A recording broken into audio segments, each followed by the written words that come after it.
अस्सलाम वालेकुम स्टूडेंट्स। इससे पहले एक वीडियो बनी है वर्नियर कैलिपर की, उसके अंदर मैंने रीडिंग लेना सिखाया है आप लोगों को।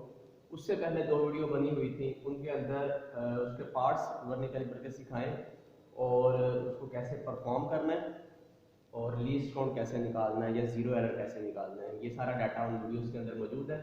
इस वीडियो के अंदर मैं सिर्फ आप लोगों को टेबल बनाना सिखाऊंगा कि हम लोग वर्नियर कैलिपर का यूज जब वर्नियर कैलिपर का यूज करके रीडिंग लेंगे तो उसके लिए टेबल कैसे बनाएंगे, यानी जो ऑब्जर्वेशन कैलकुलेशंस होंगी, जो वैल्यूज हम लोग लेंगे वो किस तरह पुट करेंगे।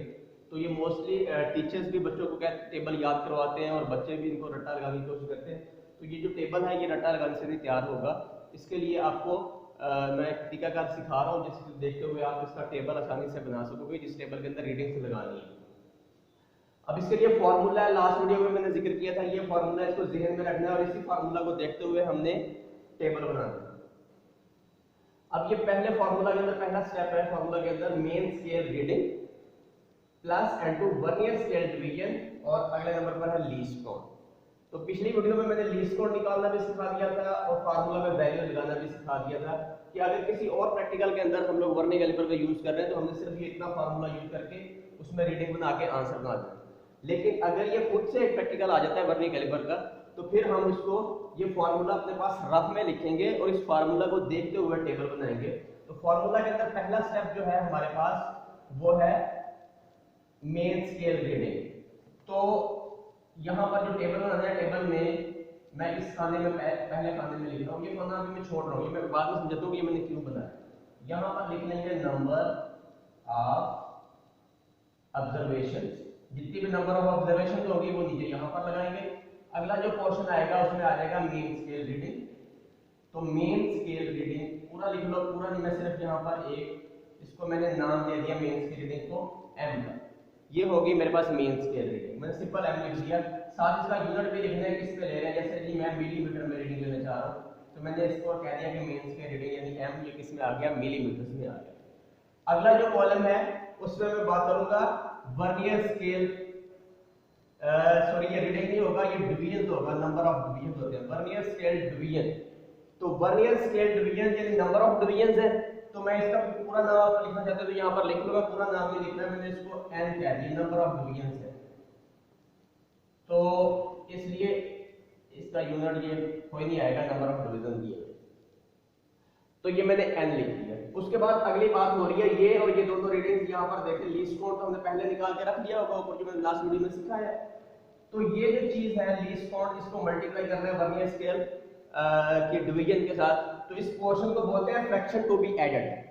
फ्रैक्शन टू बी एडेड यानी इस पूरे हिस्से को फ्रैक्शन टू बी एडेड यानी f का नाम दे सकते हैं हम लोग। ये पूरा हिस्सा f होगा तो फिर हम इसको कह सकते हैं f इक्वल किसके आ जाएगा, ये और ये दोनों मल्टीप्लाई हो रहे हैं, इसका नाम मैंने n रख दिया तो ये n मल्टीप्लाई हो जाएगा लीस्ट काउंट के साथ। तो n मल्टीप्लाई लीस्ट काउंट के साथ। अब लीस्ट काउंट के साथ जो रीडिंग में हमने यहाँ पर यूनिट लिया होगा उसी में लीस्ट काउंट उठाएंगे और नंबर ऑफ डिवीजन का कोई यूनिट नहीं है तो लीस्ट काउंट जब दोनों मल्टीप्लाई होंगे तो फिर जो हमने इधर एक यूनिट लिया था वो यूनिट इधर आ जाएगा। मेन स्केल रीडिंग जो इसका sorry fraction to be added जो बन गया ये भी मिलीमीटर में हमारे पास आ गया। फिर हमारे पास इन दोनों का आंसर आ जाएगा, जो आंसर होगा वो इसमें ऐड किया हुआ है। तो कहने का मतलब ये कि ये f है और इसको नाम मैंने दिया था m का। तो f और m दोनों ऐड हो जाएंगे तो हमारे पास रीडिंग बन जाएगी। तो रीडिंग r इक्वल आ जाएगा किसके, ये वाला m और ये वाला f दोनों ऐड हो जाएंगे, यानी m और f दोनों ऐड कर देंगे, m प्लस f ये दोनों ऐड कर देंगे और ये दोनों वैल्यू को मिलीमीटर में थी तो यहाँ पर भी यूनिट मिलीमीटर हो जाएगा।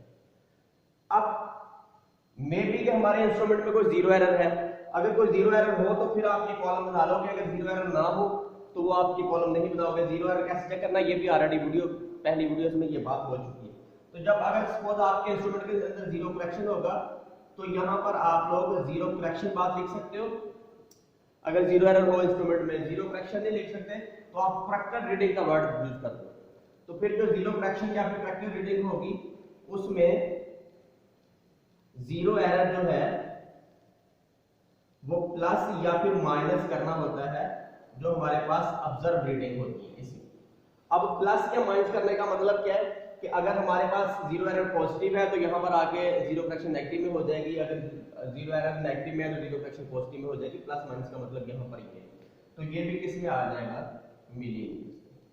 अब मैंने यहाँ पर ये एक बात की थी कि ये मैंने टेबल का भी पोर्शन मैंने छुड़वाया है, तो इसका फंक्शन क्या है, यहाँ पर हमारे पास सपोज के एग्जामिनर हमें डिमांड करता है कि कोई मेयरिंग सिलेंडर है उसका वॉल्यूम निकाल दें, तो फिर वॉल्यूम दो चीज़ों पर डिपेंड करता होता है ना, एक तो उसमें रेडियस चाहिए होता है हमें, और दूसरा फिर हमें चाहिए होता है लेंथ किसी भी ऑब्जेक्ट की।